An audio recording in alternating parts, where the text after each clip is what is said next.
Hello दोस्तों, आप सभी का स्वागत है आईएएस ऑनलाइन क्लासेस पे।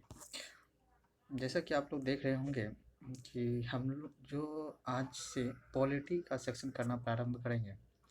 तो पॉलिटी के सेक्शन में हम लोग जो है एक यूपीएससी पॉइंट ऑफ व्यू से हम लोग ये समझने का प्रयास करेंगे इसमें कि पॉलिटी एग्ज़ाम का जो स्टैटिस पार्ट है, स्टैटिस पार्ट को हम लोग कंप्लीट करेंगे आज। तो लगभग जो है हम 3-4 पार्ट में पॉलिटी का पूरा वीडियो बन जाएगा। तो हम लोग जो है इसी में फर्स्ट ऑफ ऑल देखने का प्रयास करेंगे, ठीक है। तो इसमें देखिए सबसे पहला जो है हम लोग जो है आप लोग जानते होंगे ओनली आईएएस का एक बुक आता है, जो उसी के अंतर्गत जो हम लोग प्रीलिम्स के लिए यानी प्रीलिम्स का स्टैटिक पार्ट के बारे में हम लोग करेंगे, जिसमें कि जो है यूपीएससी के पीटी एग्जाम की दृष्टि से जो है इस बार का जो पीटी होगा मई में, उस एग्जाम में देखेंगे स्टैटिस पार्ट। फिर देन इसके बाद जो हम कुछ करंट अफेयर का सेक्शन जो पॉलिटी का रहेगा उसको भी लेके हम लोग आएंगे। देखिए अगर हम टॉपिक का इसमें बात करें तो इसके अंतर्गत जो टॉपिक है उस चीज़ के बारे में हम लोग देखेंगे सबसे पहले। तो देखिए सबसे पहले अगर हम टॉपिक की बात करें तो सबसे पहला टॉपिक आता है ऐतिहासिक पृष्ठभूमि। अगर आप लोग पॉलिटी पढ़े होंगे तो पॉलिटी में आप लोग को पता होगा कि सबसे पहले क्या आता है, इसका ऐतिहासिक पृष्ठभूमि यानी संविधान बना कैसे, यानी संविधान का क्या बनने का क्या पृष्ठभूमि रहा है। तो हम लोग जो है इसके अंतर्गत जो है 1773 का जो है 1773 के रेगुलेटिंग एक्ट से प्रारंभ करके 1947 के एक्ट तक पहुंचेंगे। उसमें देखेंगे हम संविधान यानी संविधान का किस तरह से क्रमिक विकास हुआ है। उसके बाद फिर हम जो अगला टॉपिक देखेंगे भारत के संविधान के निर्माण प्रक्रिया, यानी संविधान के निर्माण में क्या क्या प्रक्रिया हुआ है उस चीज़ के बारे में देखेंगे। फिर संविधान की मुख्य विशेषता के बारे में भी हम लोग देख लेंगे। फिर हम लोग जो अगला टॉपिक देखेंगे वो देखेंगे संविधान की प्रस्तावना, यानी मेन जो मेरा टॉपिक रहेगा वो रहेगा मेरा प्रियम्बल यानी प्रस्तावना के बारे में मेरा मुख्य रूप से टॉपिक रहेगा। तो इसी तरह जो हम लोग जो है फिर हम लोग जो देखेंगे संविधान के भाग 1 यानी संघ एवं राज्य क्षेत्र के बारे में हम लोग देखेंगे। और दूसरा हमारा रहेगा संघ एवं राज्य क्षेत्र के बाद हम लोग देखेंगे संविधान के भाग 2 यानी नागरिकता के बारे में हम लोग देख लेंगे, ठीक है। फिर जहाँ तक फिर हम आगे बात करेंगे नागरिकता के बाद फिर हम लोग जानते हैं भाग 3 यानी संविधान के मूल अधिकार के बारे में हम लोग अध्ययन करेंगे, जो आर्टिकल 12 से लेकर 35 तक आते हैं, ठीक है। तो इसी तरह हम लोग जो है कई सारे चैप्टर को करेंगे। तो आज जो हम लोग लगभग कोशिश करेंगे कि एक पार्ट में संवैधानिक विकास को ख़त्म करके फिर देन हम लोग इसका विशेषता यानी संविधान की विशेषता की बात करेंगे। देखिए अगर फर्स्ट ऑफ ऑल अगर हम आपको बताएं कि जो ये संविधान है यानी संविधान बनने की जो प्रक्रिया हुई है, तो जैसा कि आप लोग को पता होगा इस चीज़ में कि हमारे संविधान बनने से पहले यानी संवैधानिक विकास की स्टार्ट यात्रा करने से पहले कुछ पृष्ठभूमि को जान लेते हैं। तो पृष्ठभूमि की अगर बात करें तो जैसा देखिए आपको 2 युद्ध सबसे मोस्ट इम्पोर्टेंट है। एक तो 1757 की बैटल ऑफ प्लासी का युद्ध और दूसरा है बैटल ऑफ बक्सर का युद्ध 1764 का। जैसे 1757 के प्लासी के युद्ध में सिराजुद्दौला पराजित होता है और लॉर्ड क्लाइव जीत जाता है, तो उसके जीतने के बाद जो है फिर वह पुनः क्या करता है, वो 1764 के बक्सर के युद्ध जीतने के बाद वो द्वैत शासन प्रणाली हमारे भारत में लगा दिया जाता है।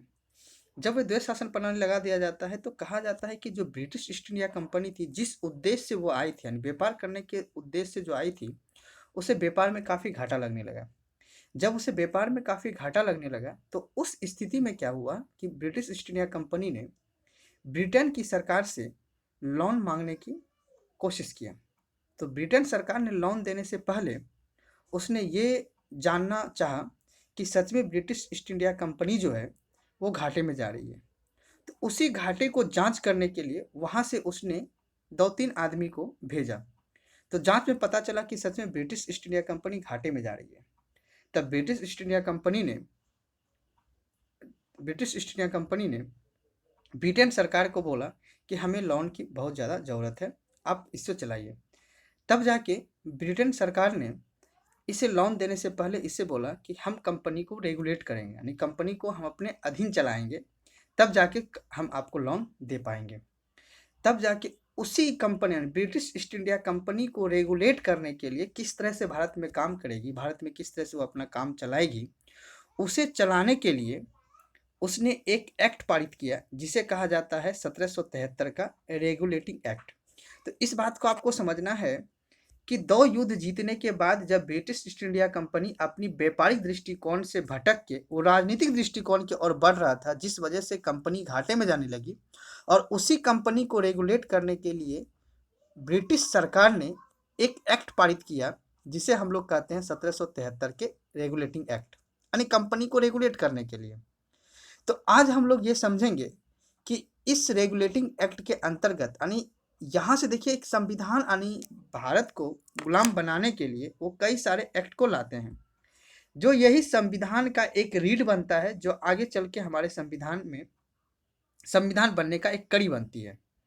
तो हम देखेंगे कि 1773 के रेगुलेटिंग एक्ट में किस तरह का प्रावधान किया गया, फिर जाके जो आगे चल के जब इस एक्ट में कमी आती है या फिर किसी भी चीज़ की आवश्यकता पड़ती है, तब जाके कई समय पे कई सारे एक्ट पारित करके ब्रिटिश इंडिया कंपनी को रेगुलेट किया जाता है ब्रिटिश सरकार के द्वारा।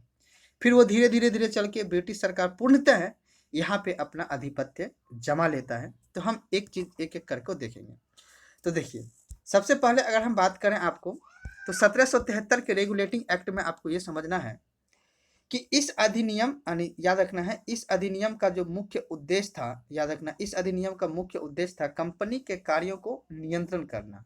यानी हमको बताया था कि जो ब्रिटिश ईस्ट इंडिया कंपनी था, यानी वो जब घाटे में जाने लगा, तो मुख्य रूप से ब्रिटिश सरकार ने इस एक्ट को पारित करने का मुख्य उद्देश्य था जो ब्रिटिश ईस्ट इंडिया कंपनी के कार्य पे क्या करना है, नियंत्रण करना और विनियमित करना, यानी एक तरह से रेगुलेट करना और कंट्रोल भी करना। ठीक है, इस अधिनियम ने भारत में केंद्र प्रशासन की नींव डाली, यानी कह सकते हैं एक तरह से कि हमारे भारत देश के अंतर्गत जो है सबसे पहले जो है इस एक्ट के माध्यम से केंद्रीय प्रशासन की नींव डाली गई। दूसरा बात करें, इसने पहली बार कंपनी के राजनीतिक और प्रशासनिक कार्य को मान्यता दी, यानी पहली बार जो है राजनीतिक और प्रशासनिक कार्य को क्या की, मान्यता दी। उसके बंगाल के गवर्नर, यानी बंगाल के गवर्नर का पद नाम बदलकर अब जो है बंगाल का गवर्नर जनरल कर दिया गया। देखिए, जिस समय यह एक्ट आया उस समय क्या था कि 3 प्रांत में वो पूरा का पूरा रह गया था।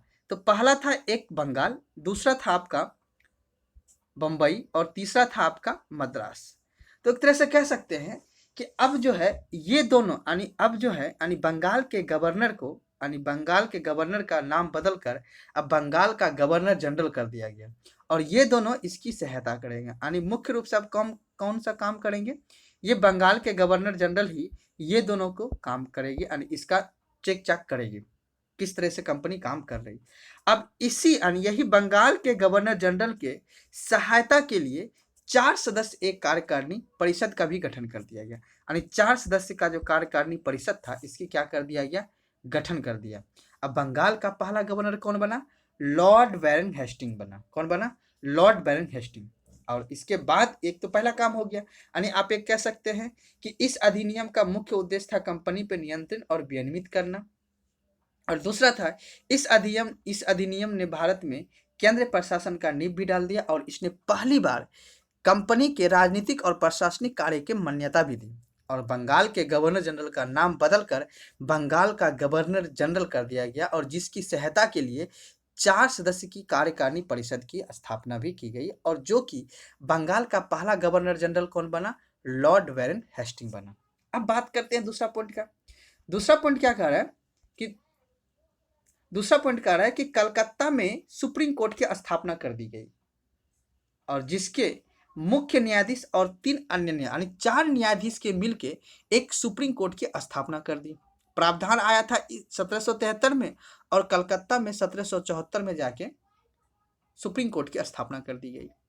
और याद रखिएगा, इसी अधिनियम के तहत अब यह कहा दिया गया, इस अधिनियम के द्वारा कंपनी के कर्मचारियों को किसी भी प्रकार के निजी व्यापार करने या मूल निवासों से उपहार या रिश्वत लेने पर क्या कर दिया गया, प्रतिबंध लगा दिया। मैंने आपको पहले बताया कि जब कंपनी घाटे में जाने लगा था, तो घाटे में जाने का मुख्य उद्देश्य था कि वहां पे जो अधिकारी वगैरह काम कर रहे थे वहां पे अपना व्यापार बढ़ाने का कोशिश कर रहा था, निजी व्यापार, और दूसरा यहाँ के व्यक्ति से बड़े बड़े उपहार लेते थे और रिश्वत भी लेते थे। इस पे क्या कर दिया, प्रतिबंध लगा दिया। फिर है कोर्ट ऑफ डायरेक्टर, यानी कंपनी के शासन निकाय के मध्य कंपनी पर ब्रिटिश सरकार के नियंत्रण को सशक्त कर दिया, यानी एक कोर्ट ऑफ डायरेक्टर का क्या कर दिया गया, गठन कर दिया गया। और अब ये कोर्ट ऑफ डायरेक्टर क्या करेगा, कंपनी पर नियंत्रण, यानी ब्रिटिश सरकार की तरफ से ये क्या करेगा, कंपनी पर नियंत्रण करेगा। अब कंपनी के लिए भारत में राजस्व, नागरिक और सैन्य मामले की जानकारी ब्रिटिश सरकार को देना होगा। यानी कहा जाता है जो कंपनी है वो भारत के राजस्व का और नागरिक का और सैन्य मामले की जानकारी किसको देना पड़ेगा? ब्रिटिश सरकार को देगा। कौन देगा? वही कोर्ट ऑफ डायरेक्टर देगा। चलिए ठीक है, जब ये चीज हो गई, अब देखिए क्या है, अब देखिए मैंने पहले ही बताया, बंगाल यानी बम्बई मद्रास, यानी याद रखना ये बम्बई मद्रास के प्रेसिडेंसी को बंगाल के गवर्नर जनरल के क्या कर दिया गया? अधीन कर दिया। जबकि पहले 3 प्रेसिडेंसी जो था, दोनों क्या था? स्वतंत्र था। तीनों प्रेसिडेंसी, 3 प्रेसिडेंसी था। कौन कौन?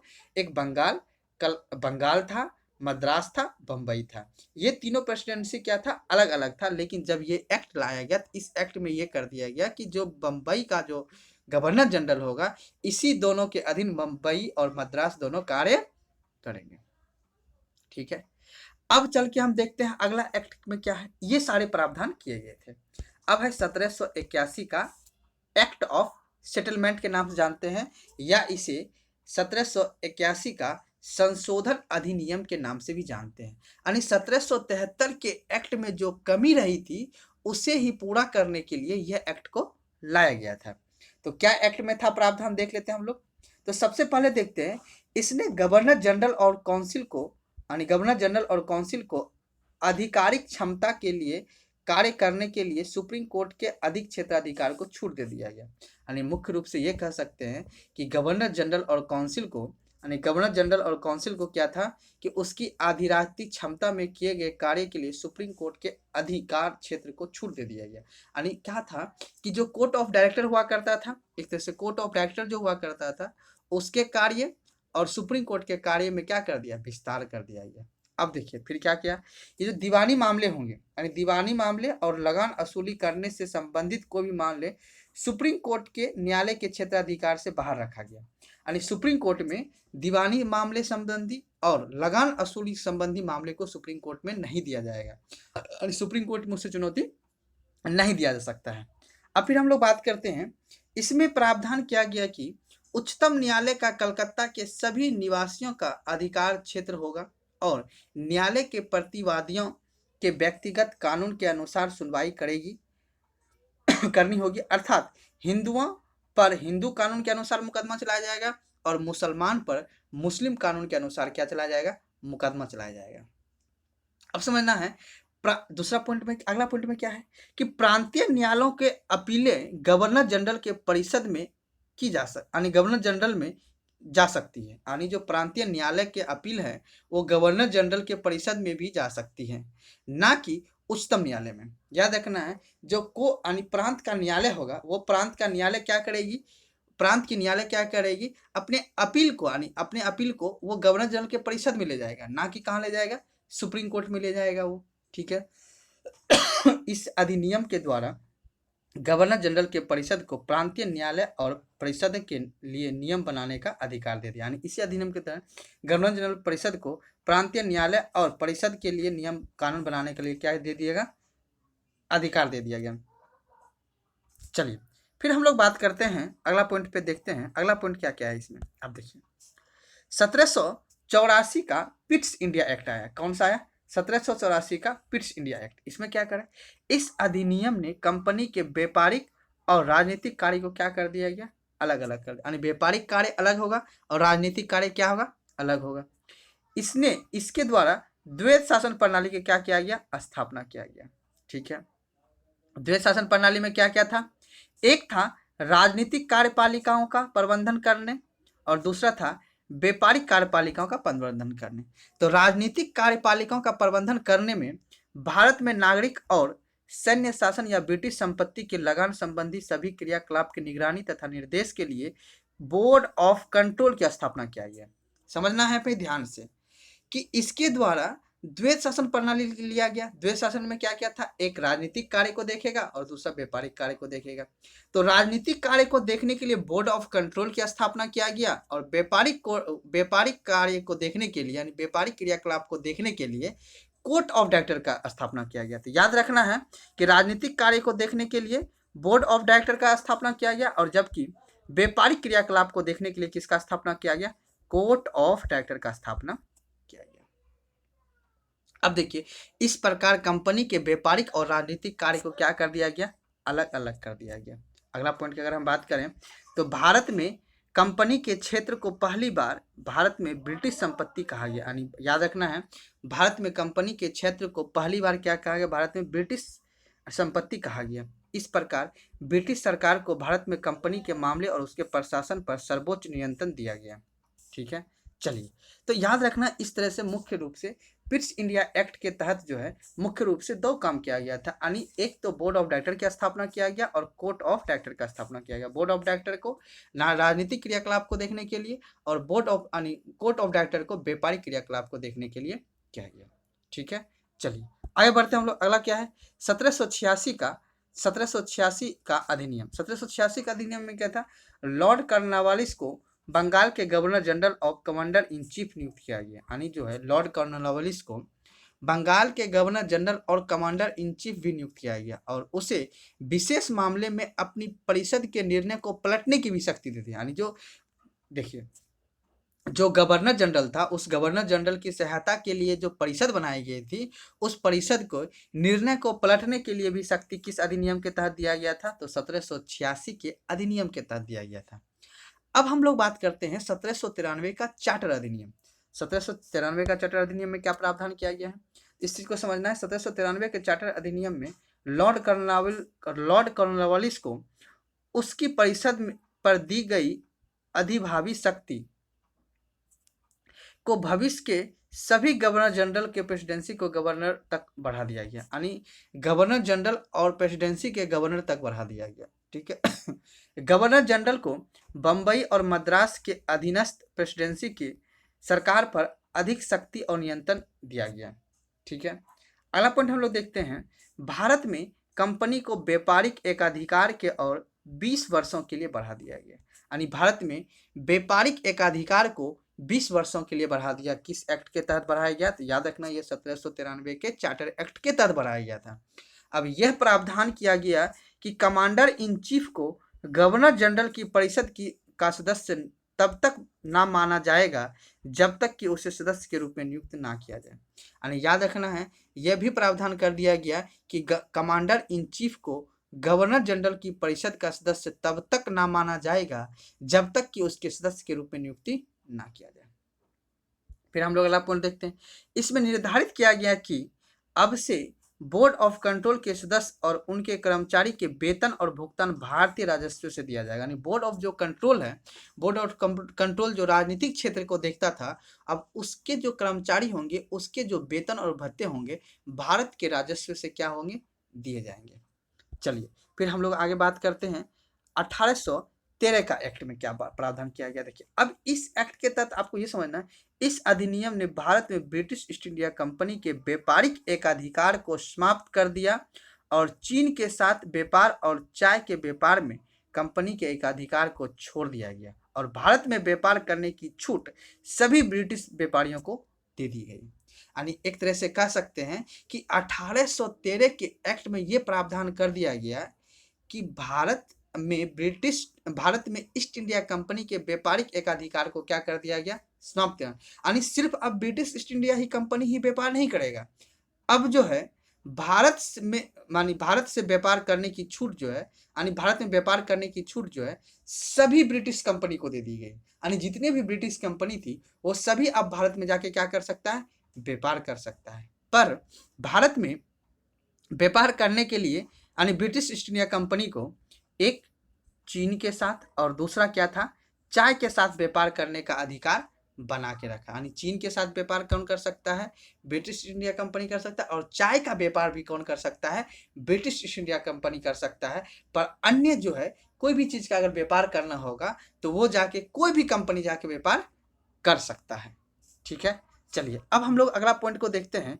अगला पॉइंट क्या कह रहा है कि इसने भारत में कंपनी के क्षेत्र पर ब्रिटिश काउंट की संप्रभुता का दावा किया। यानी इसने भारत में कंपनी के क्षेत्र पर ब्रिटिश काउंट की संप्रभुता के दावा कर रहा है। तरह से कह सकते हैं इस एक्ट के माध्यम से, इस रूल से माध्यम से यह हो गया कि अब ब्रिटिश कंपनी की खत्म हो जाएगी शक्ति और ब्रिटिश क्राउन की जो है पूरा का पूरा संप्रभुता क्या होगा, बढ़ जाएगा। कहाँ पे, कंपनी पे बढ़ जाएगा, यानी ब्रिटिश ईस्ट इंडिया कंपनी पे बढ़ जाएगा।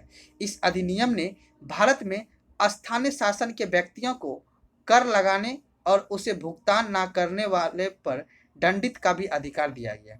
यानी कह सकते हैं कि जो लोकल मुद्दे यानी लोकल जो गवर्नमेंट होंगे, लोकल व्यक्तियों पर कर लगाने और उन्हें भुगतान ना करने पर दंडित करने का भी अधिकार दिया गया। किसे? स्थानीय व्यक्तियों को।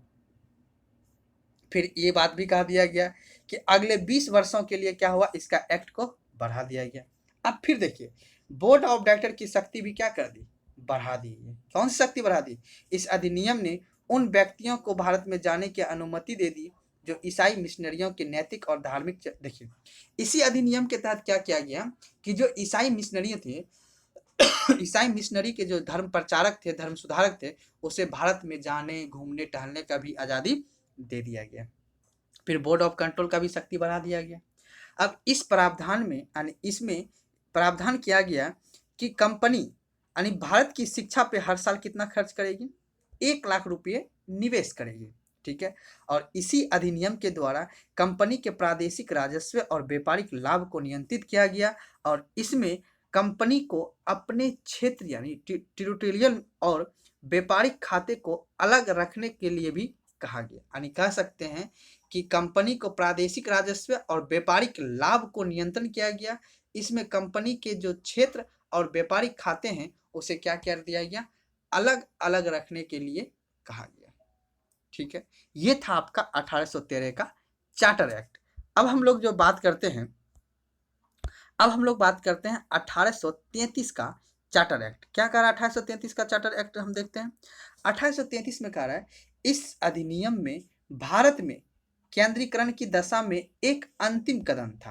यानी कह सकते हैं इस अधिनियम के तहत जो है केंद्रीकरण की दिशा में एक क्या था, अंतिम कदम था। क्योंकि प्रशासन में नए मॉडल के तहत इसके पुनर्गठन से इससे अखिल भारतीय का स्वरूप प्रदान किया। क्या क्या? अखिल भारतीय का स्वरूप भी प्रदान किया। आज देखते हैं आप ऑल इंडिया सर्विस जो है वो 1833 के एक्ट से झलक मिलता है। ठीक है।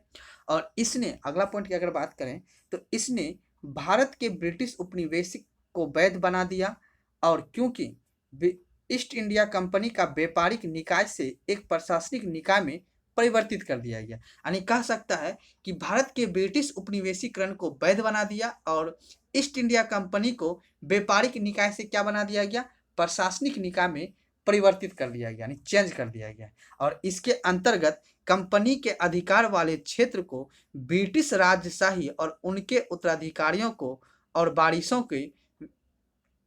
वारिसों के विश्वास के अधीन रखा गया है। यानी कह सकते हैं ब्रिटिश राजशाही और उनके उत्तराधिकारियों को, वारिसों को क्या रखा गया, विश्वास के अधीन रखा गया।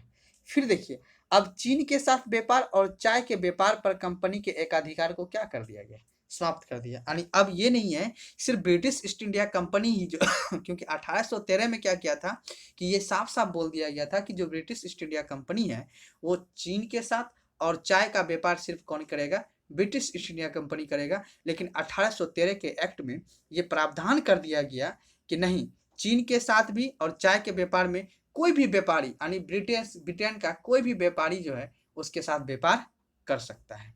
फिर देखिए अगला पॉइंट हम लोग समझते हैं, यानी गवर्नर जनरल की सरकार को भारत सरकार कहा गया और परिषद को भारतीय परिषद भी कहा गया। यानी एक तरह से कह सकते हैं गवर्नर जनरल के नाम को बदलकर भारत सरकार कहा गया और परिषद को नाम को बदलकर भारत परिषद इंडियन काउंसिल कहा गया। अब देखिए, बंगाल के गवर्नर को भारत का गवर्नर जनरल कहा जाने लगा। यानी जो भारत का यानी बंगाल का जो गवर्नर जनरल होगा वो भारत का भी गवर्नर जनरल कहा जाएगा, यानी बना दिया गया। और वे सभी नागरिक सैन्य शक्ति प्रदान कर दी गई और लॉर्ड विलियम बेंटिंग को भारत के पहले गवर्नर जनरल क्या हुए, बनाए गए। तो याद रखना है 1833 के जो एक्ट में है मुख्य रूप से ये समझना है कि भारत का गवर्नर जनरल यानी बंगाल के गवर्नर जनरल को अब क्या बोल दिया जाएगा, भारत का गवर्नर जनरल कह दिया जाएगा और उसे नागरिक और सैन्य शक्ति भी प्रदान की गई। और लॉर्ड विलियम बेंटिंग व्यक्ति जो भारत के प्रथम गवर्नर जनरल भी बने। ठीक है।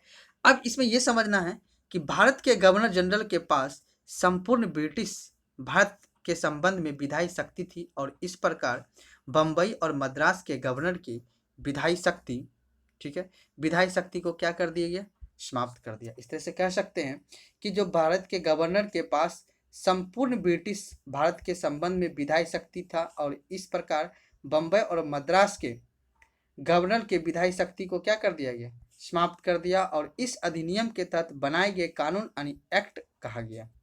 और जबकि इससे पहले के कानून को क्या कहा जाता था, रेगुलेशन कहा जाता था, यानी एक तरह से विनियमन कहा जाता था। तो इस तरह से कह सकते हैं कि अब जो है ये एक्ट होगा, ये कानून बन जाएगा, ये रेगुलेट नहीं होगा, ठीक है।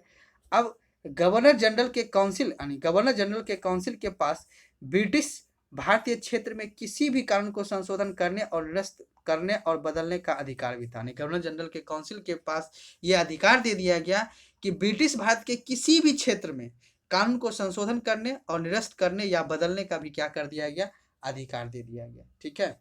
और इसी एक्ट में सिविल सर्विसेज के चयन के लिए खुली प्रतियोगिता का आयोजन शुरू करने का प्रयास किया गया। हालांकि कोर्ट ऑफ डायरेक्टर के विरोध के बाद इसे क्या कर दिया गया, वह स्वीकार भी कर दिया गया था। तो याद रखना है, जो कोर्ट ऑफ डायरेक्टर था इसे क्या कर दिया गया, इसे अस्वीकार कर दिया गया।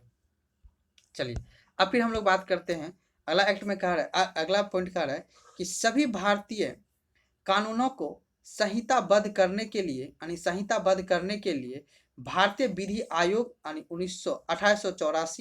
1834 की स्थापना की गई और प्रथम विधि आयोग लॉर्ड मैकाले को बनाया गया, ठीक है। यानी भारतीय कानूनों की सहायता करने के लिए एक विधि आयोग को क्या कर दिया गया, स्थापना किया गया।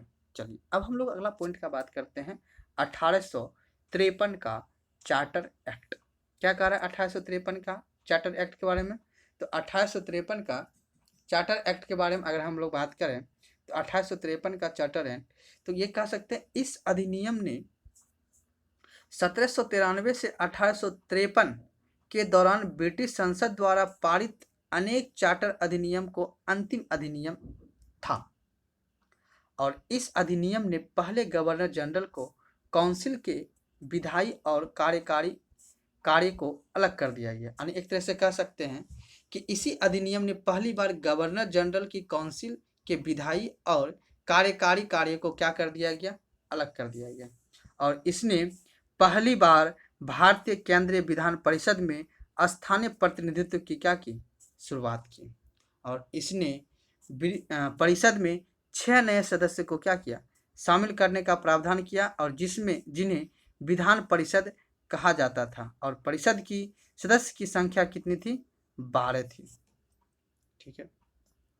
अब देखिए अगला पॉइंट हम लोग समझते हैं, यानी बोर्ड ऑफ डायरेक्टर यानी निर्देशन मंडल यानी बोर्ड ऑफ डायरेक्टर के सदस्य की संख्या 24 से घटाकर कितना कर दिया गया, 18 कर दी गई। और जिनमें 6 लोग को ब्रिटिश क्राउन द्वारा क्या नामित किया जाने लगा, यानी क्या जाना था, यानी 24 से संख्या घटाकर 18 कर दी गई और जिनमें 6 लोगों को ब्रिटिश क्राउन के द्वारा मनोनीत किया जाना था या नामित किया जाना था। अब हम लोग अगला पॉइंट देखते हैं, परिषद की विधायी शाखा में मिनी संसद के रूप में कार्य करती थी और जिसे ब्रिटिश संसद के समान प्रक्रिया को अपनाया जाता था। अगला पॉइंट देखते हैं, सिविल सेवा के चयन और भर्ती के लिए खुली प्रतियोगिता प्रणाली की शुरुआत की गई और पसंदीदा सिविल सर्विसेज भारतीय के लिए भी खोल दी गई। तो याद रखना है, सिविल सेवा की परीक्षा की खुली प्रतियोगिता जो है 1853 के एक्ट के तहत किया गया था और भारतीयों के लिए खोल दी गई। 1854 से सिविल सेवा के लिए मैकाले समिति की नियुक्ति की गई थी और विधि सदस्य चौथे सदस्य को मतदान का अधिकार भी पूर्ण सदस्य का दर्जा दे दिया, यानी विधि सदस्य जो है को मतदान का अधिकार के साथ पूर्ण सदस्य का भी दर्जा उसे दे दिया गया। इस तरह से याद रखना, इन सभी चीज का प्रावधान जो है 1853 के एक्ट में किया गया। अब देखिए हम लोग बात करते हैं क्राउन का शासन, यानी एक तरह से कह सकते हैं कि जैसे ही 1857 का प्लासी का युद्ध होता है तो 1857 की जो क्रांति होती है, 1857 की क्रांति होने के बाद उस समय के गवर्नर लॉर्ड कैनिंग, और लॉर्ड कैनिंग के समय में ही ये घटना घटी और उसके बाद जो एक्ट आया वो कहलाता है क्राउन का शासन। तो भारत शासन अधिनियम 1858 जो भारत का सुशासन का एक अधिनियम था। ठीक है, तो देखते हैं क्या प्रावधान था इसमें। देखिए, इस अधिनियम के द्वारा ईस्ट इंडिया कंपनी को समाप्त कर दिया गया, यानी देखिए जो कंपनी थी उसे समाप्त कर दिया गया और ब्रिटिश क्राउन का समस्त शक्ति हस्तांतरित कर दिया, यानी ब्रिटिश संसद के पास क्या कर दिया गया, सभी शक्ति उसे ट्रांसफर कर दिया गया। अब देखना अगला पॉइंट क्या है, भारत के गवर्नर जनरल का पद का नाम बदल के क्या कर दिया गया, वायसराय कर दिया गया। क्या कर दिया गया, तो वायसराय कर दिया गया, और वह भारत में ब्रिटिश क्राउन का प्रत्यक्ष प्रतिनिधित्व बन गया और लॉर्ड कैनिंग प्रथम भारत के वायसराय बन गए। अब अगला पॉइंट हम लोग देखते हैं कि बोर्ड ऑफ कंट्रोल और कोर्ट ऑफ डायरेक्टर को भी क्या कर दिया गया, समाप्त कर दिया गया, यानी बोर्ड ऑफ डायरेक्टर और कोर्ट ऑफ डायरेक्टर को भी क्या कर दिया गया, समाप्त कर दिया। इस प्रकार पिट्स इंडिया एक्ट के दौरान शुरू की गई द्वैध शासन प्रणाली का भी क्या कर दिया गया, अंत कर दिया गया, यानी समाप्ति कर दिया गया। और इसने भारत सचिव यानी secretary of state for India का एक नया पद सृजन किया, यानी जैसे ये पद समाप्त किया तो भारत के सचिव के नाम से एक नया पद किया जो ब्रिटिश संसद के प्रति क्या था, उत्तरदायी था, और ब्रिटिश कैबिनेट का भी सदस्य ये माना जाता था। यानी जो भारत के सचिव का जो व्यक्ति होगा वो ब्रिटिश संसद के प्रति उत्तरदायी भी होगा और ब्रिटिश कैबिनेट का भी क्या होगा, वो सदस्य माना जाएगा। अब देखिए, भारत सचिव के यानी secretary of state for India की सहायता के लिए 15 सदस्य यानी याद रखना है 15 सदस्य का एक काउंसिल ऑफ इंडिया का स्थापना किया गया, यानी एक तरह से कह सकते हैं 15 सदस्य भारतीय परिषद का भी क्या कर दिया गया, स्थापना किया गया। इसमें देखना है ये परिषद क्या था, सलाहकारी संस्था थी, यानी ये क्या करता था कि जो भारत के सचिव थे उसको ये सलाह देते थे। ठीक है, और राज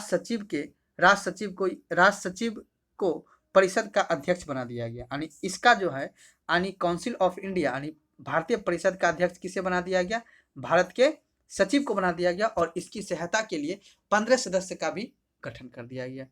और इसने काउंसिल में secretary of state in council को एक कॉर्पोरेट निकाय के रूप में गठित किया जो भारत और इंग्लैंड में मुकदमा कर सकता था और उसके ऊपर भी मुकदमा चलाया जा सकता था। एक तरह से कह सकते इसने काउंसिल में एक सेक्रेटरी ऑफ स्टेट का एक कॉर्पोरेट निकाय के रूप में गठित किया गया। ठीक है, चलिए अब देखिए हम लोग बात करते हैं अगला। अब जो है अगला पॉइंट है 1861 का अधिनियम। क्या कर रहा है, 1861 का अधिनियम की बात करते हैं हम लोग। 1861 का अधिनियम देखिए, अब इस अधिनियम में प्रावधान किया गया कि वायसराय कुछ भारतीयों को अपनी विस्तारित परिषद के गैर सरकारी सदस्य के रूप में नामित करेगा, और वर्ष में 1862 में लॉर्ड कैनिंग ने, याद रखना है 1862 में लॉर्ड कैनिंग ने अपनी विधान परिषद में 3 भारतीय को भी शामिल किया गया। यानी जो वो याद रखना है कि सेक्रेटरी ऑफ स्टेट जो था यानी भारत के सचिव के सहायता के लिए जो 15 सदस्य था, अब उसमें मांग किया गया कि नहीं, इसमें ये कहा गया कि वायसराय कुछ भारतीयों को अपनी विस्तारित परिषद में गैर सरकारी सदस्य के रूप में नामित करेगा, और याद रखना है 3 व्यक्ति को किया गया जो बनारस के राजा और पटियाला के महाराजा और सर दिनकर रॉ को भी शामिल किया गया।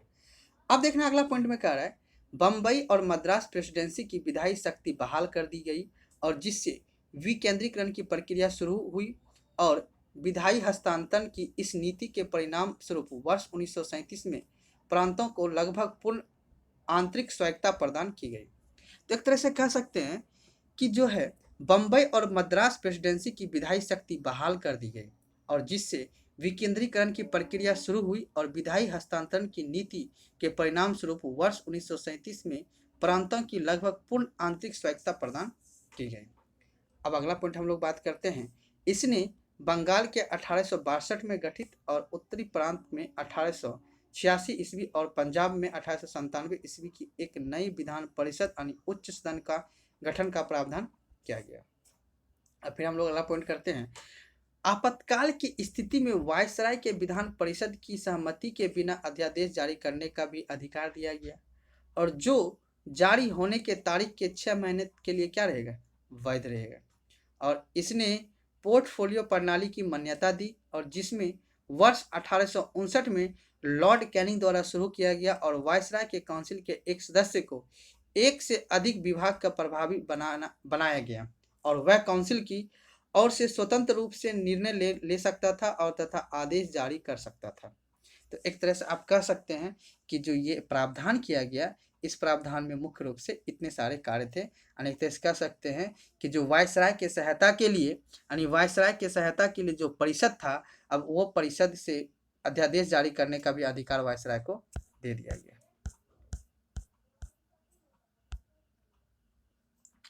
अब हम लोग बात करते हैं 1892 का भारत परिषद अधिनियम। क्या है ये? केंद्रीय और प्रांतीय विधान परिषद में गैर सरकारी सदस्य की संख्या बढ़ा दी गई, हालांकि सरकारी सदस्य का बहुमत बरकरार रखा गया।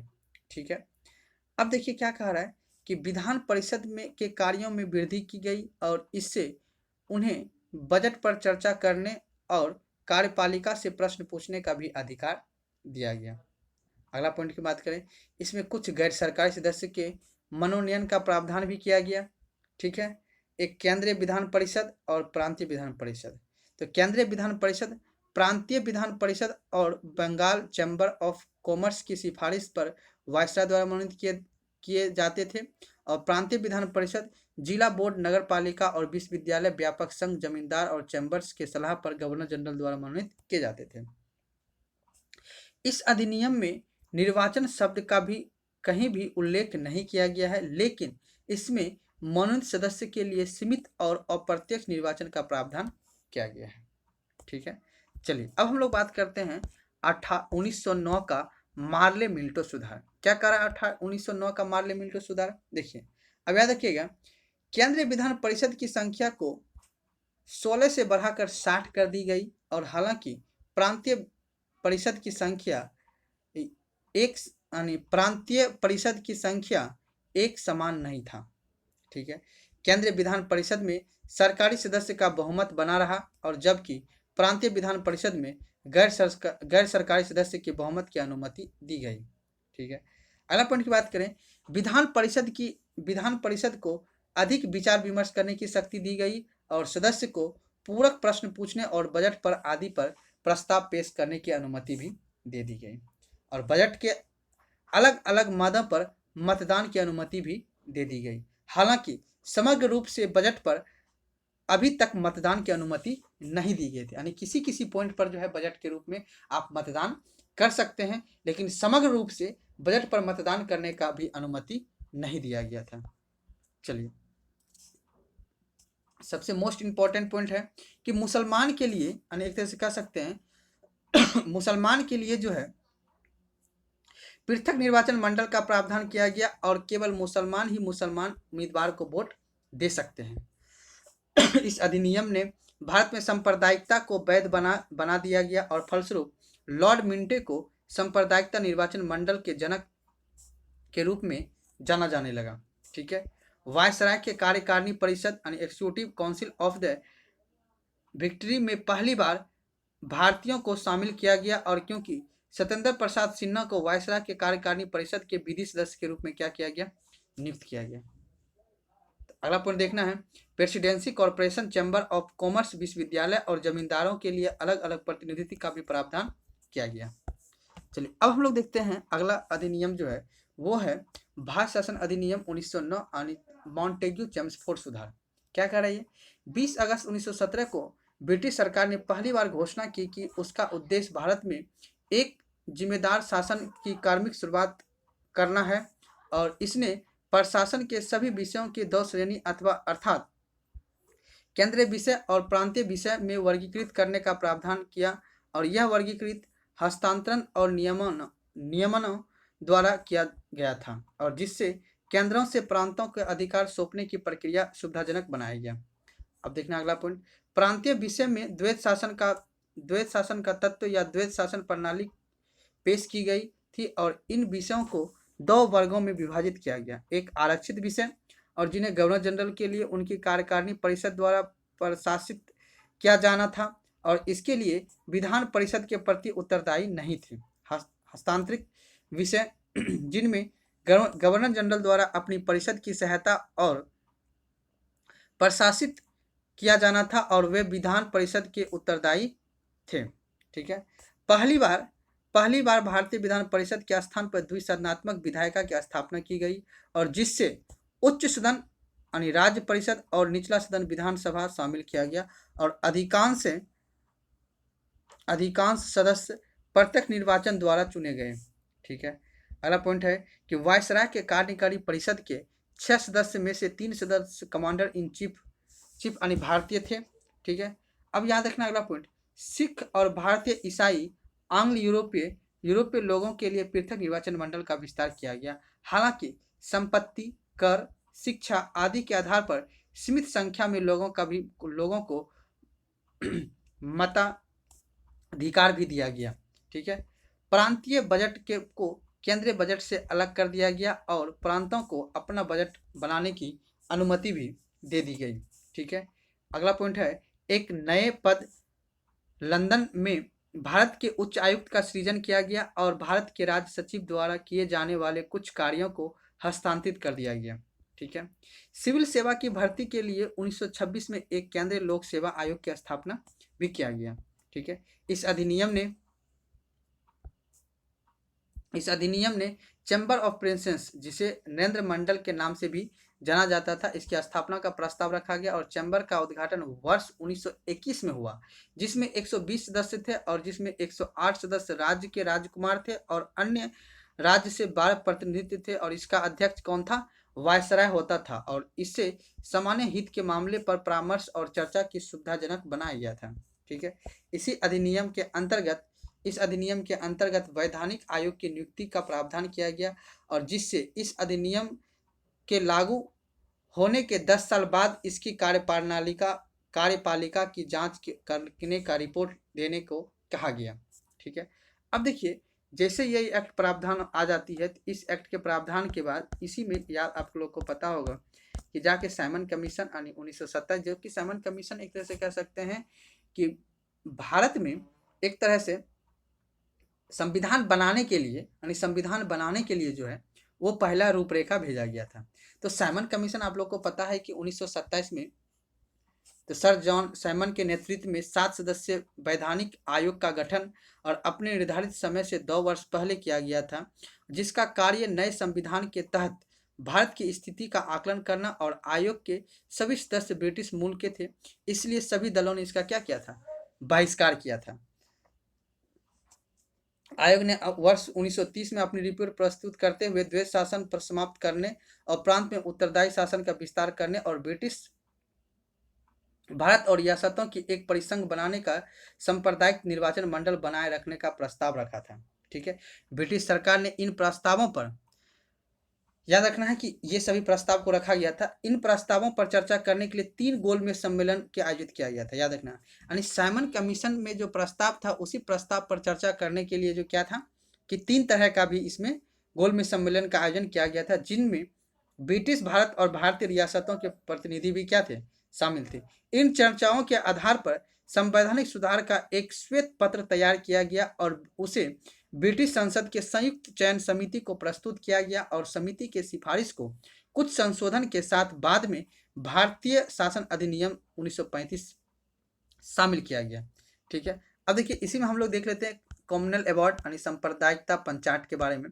देखिए सांप्रदायिकता पंचायत क्या है कि इसमें आप लोग इस चीज़ को देखना है कि वर्ष 1932 में ब्रिटिश के प्रधानमंत्री रेजमे मैकडोनाल्ड ने अल्पसंख्यक प्रतिनिधित्व को संबोधित करने के लिए एक सांप्रदायिक पंचायत की शुरुआत की।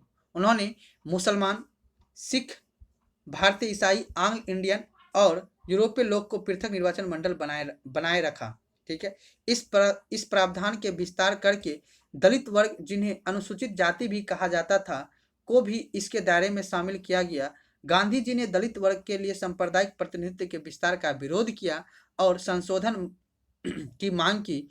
इसे यरवदा जेल में अनशन शुरू किया गया था और कांग्रेस और डॉक्टर बी.आर. अम्बेडकर के बीच एक समझौता हुआ जिसे पूना पैक्ट कहा जाता है और जिसने हिंदू संयुक्त निर्वाचन मंडल को तो बनाए रखा, लेकिन दलित के लिए आरक्षित सीट का प्रावधान किया गया और ब्रिटिश सरकार ने पूना पैक्ट को स्वीकार कर लिया और जिसे सांप्रदायिक पंचायत में दलित वर्गों के संबंध में क्या कर दिया गया?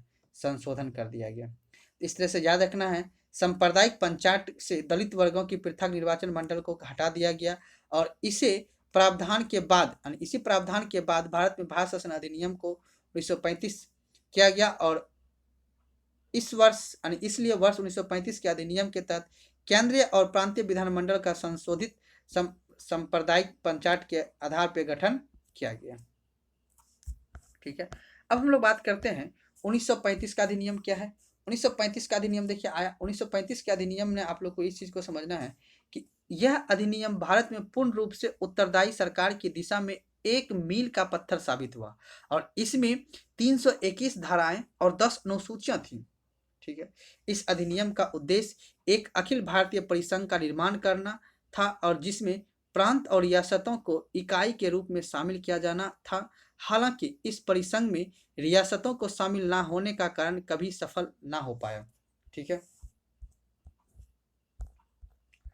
अब देखिए क्या कह रहा है इसमें, अगला पॉइंट को अगर हम लोग देखते हैं, देखिए अगला पॉइंट कह रहा है कि इस अधिनियम ने शक्तियों को 3 सूची में विभाजित किया। एक संघ सूची बनाया गया, एक राज्य सूची बनाया गया, ठीक है, और एक कौन सा बनाया गया, समवर्ती सूची बनाया गया। तो एक से कर सकते हैं कि संघ सूची, प्रांतीय सूची और समवर्ती सूची बनाया गया। संघ सूची के अंतर्गत 59 विषय रखा गया और प्रांतीय सूची के अंतर्गत 54 विषय रखा गया और समवर्ती सूची के अंतर्गत जो है 36 विषय को रखा गया। ठीक है, और इसी अधिनियम ने प्रांत में द्वैध शासन को समाप्त कर दिया और इसके वजह प्रांतीय स्वायत्तता की शुरुआत की गई और प्रांतों के कुछ निर्धारित क्षेत्र में स्वायत्तता दी गई और वर्ष 1937 में उत्तरदायी सरकार का गठन किया गया। हालांकि 1939 में स्वायत्तता को समाप्त कर दिया गया। ठीक है, इस अधिनियम ने संघीय विषय को आरक्षित और हस्तांतरित श्रेणी में विभाजित करते हुए केंद्र में द्वैध शासन का प्रस्ताव रखा गया। हालांकि यह प्रावधान लागू नहीं हो पाया। ठीक है, अब हम लोग देखते हैं अगला पॉइंट देखते हैं। अगला कह रहा है बंगाल, बम्बई, मद्रास, बिहार, उड़ीसा और संयुक्त प्रांत में 11 प्रांत में से 6 प्रांत में द्विसदनात्मक व्यवस्था विधानसभा और विधान परिषद लागू की गई, लेकिन यह कई प्रतिबंधों के साथ लागू किया गया। ठीक है, दलित वर्ग अनुसूचित जाति के लिए आरक्षित सीट तथा महिलाओं और श्रमिक के विशेष प्रतिनिधित्व का प्रावधान किया गया और इसने 1858 के भारत शासन अधिनियम द्वारा स्थापित भारतीय परिषद को समाप्त कर दिया गया और भारतीय राज सचिव के लिए एक सलाहकार दल की व्यवस्था की गई। ठीक है, फिर अगला पॉइंट हम लोग देखते हैं, मताधिकार का विस्तार किया गया और कुल जनसंख्या के लगभग 14% लोग को मत अधिकार दिया गया, यानी वोट देने का अधिकार दिया गया। इसी अधिनियम के तहत भारतीय रिजर्व बैंक की स्थापना की गई और इसने संघीय और प्रांतीय लोक सेवा आयोग के साथ साथ कई प्रांतों में संयुक्त लोक सेवा आयोग का भी गठन किया गया। ठीक है, इसी अधिनियम के तहत 1937 में संघीय न्यायालय की स्थापना किया गया। इसी अधिनियम के तहत वर्मा को अलग किया गया।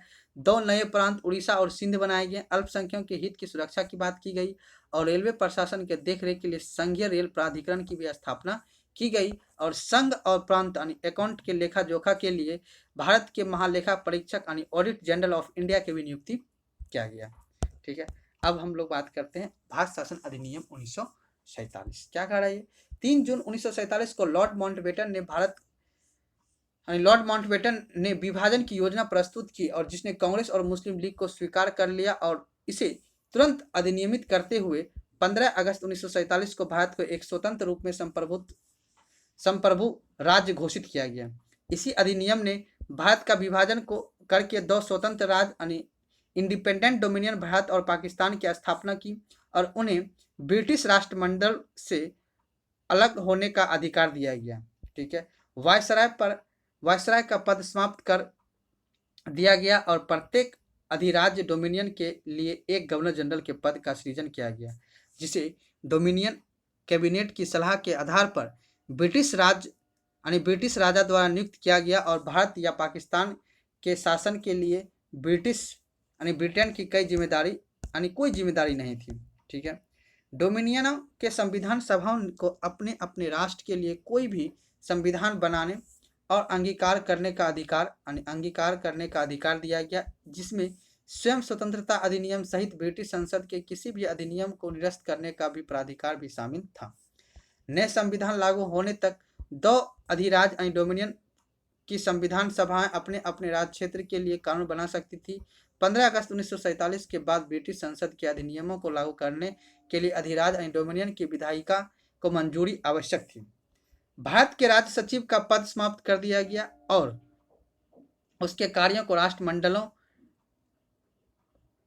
के राज्य सचिव को हस्तांतरित किया गया। ठीक है, भारतीय, अब याद रखना अगला कह रहा है कि भारतीय रियासतों पर ब्रिटिश सर्वोच्चता और जनजाति क्षेत्रों के साथ संधि संबंध 15 अगस्त 1947 को समाप्त कर दिया गया और रियासतों को भारत या पाकिस्तान और अधिराज्य डोमिनियन में शामिल होने की स्वतंत्रता रखने का विकल्प भी दिया गया। ठीक है, अब कह रहा है अधिराज्य यानी डोमिनियन और प्रांतों के शासन ने नए संविधान का निर्माण होने तक वर्ष 1935 तक भारतीय शासन अधिनियम का पालन किया जाएगा, जिसमें संशोधन करने की शक्ति भी शामिल थी। ठीक है, अगला पॉइंट कह ब्रिटिश सम्राट का विधेयकों को वीटो करने या उन पर आपत्ति जताने का अधिकार समाप्त हो गया, लेकिन यह शक्ति गवर्नर जनरल के पास बरकरार रखी, जो ब्रिटिश क्राउन के नाम पर विधेयकों की सहमति दे सकता था। ठीक है, अगला पॉइंट हम लोग बात करते हैं कि भारत का गवर्नर जनरल और प्रांतीय गवर्नर को संवैधानिक नाममात्र प्रमुख बनाया गया, जो अपनी संबंधित मंत्री परिषद की सलाह पर कार्य करते थे, और इसने इंग्लैंड के राजा की राजशाही उपाधियों और भारत के सम्राट पर उपाधि हटा दी गई। ठीक है, फिर हम लोग बात करते हैं अगला पॉइंट में क्या कह रहा है। अगला पॉइंट है कि भारत के राज्य सचिव द्वारा सिविल सेवाओं में नियुक्ति और पद आरक्षित किए जाने की व्यवस्था को समाप्त कर दिया गया और 15 अगस्त 1947 से पहले नियुक्त सिविल सेवा सदस्य को अधिकार और लाभ बरकरार रखा। लॉर्ड माउंटबेटन ने नए अधिराज यानी डोमिनियन को पहले गवर्नर जनरल बने और वर्ष 1946 में गठित भारत के संविधान सभा और भारत के अधिराज डोमिनियन संसद बनाए गए। अब हम लोग बात करते हैं स्वतंत्र भारत की पहली कैबिनेट में क्या क्या था। देखिए, कैबिनेट में आपको पता है जवाहरलाल नेहरू प्रधानमंत्री बने थे, विदेश मामले के भी मंत्री बने थे, राष्ट्रमंडल और वैज्ञानिक अनुसंधान। सरदार वल्लभ भाई पटेल जो गृह और सूचना प्रशासन मंत्री भी बने। डॉक्टर राजेंद्र प्रसाद जो है खाद्य एवं कृषि मंत्री बने थे। मौलाना अबुल कलाम जो है शिक्षा मंत्री बने थे और जॉन मथुराई जो है रेल एवं परिवहन मंत्रालय बने थे और RK रणमुगल चट्टी जो है वित्त बने थे और डॉक्टर BR अम्बेडकर कौन थे, विधायक। तो ये इंपॉर्टेंट है, आपका ये एग्जाम में पूछा जा सकता है। ठीक है, और सरदार बलदेव सिंह जो है डिफेंस मिनिस्टर यानी बने थे। ठीक है, देखिए अब हम लोग का बात करते हैं भारत के संविधान के निर्माण की प्रक्रिया। देखिए, भारत के संविधान के निर्माण की प्रक्रिया की अगर हम लोग बात करेंगे, ये हम लोग अगला जो चैप्टर रहेगा वो हम लोग करेंगे आगे नेक्स्ट डे में। ठीक है, देखते हैं आज का क्लास आप लोगों को कैसा लगा। तो देखिए, संवैधानिक विकास हम लोग कर लिए। संवैधानिक विकास में आप लोग यहाँ से लगभग जो हर एग्जाम में जो है लगभग आपके 1 से 2 प्रश्न देखने को मिलते हैं, तो आप लोग को आई होप कि अच्छा लगेगा। ठीक है।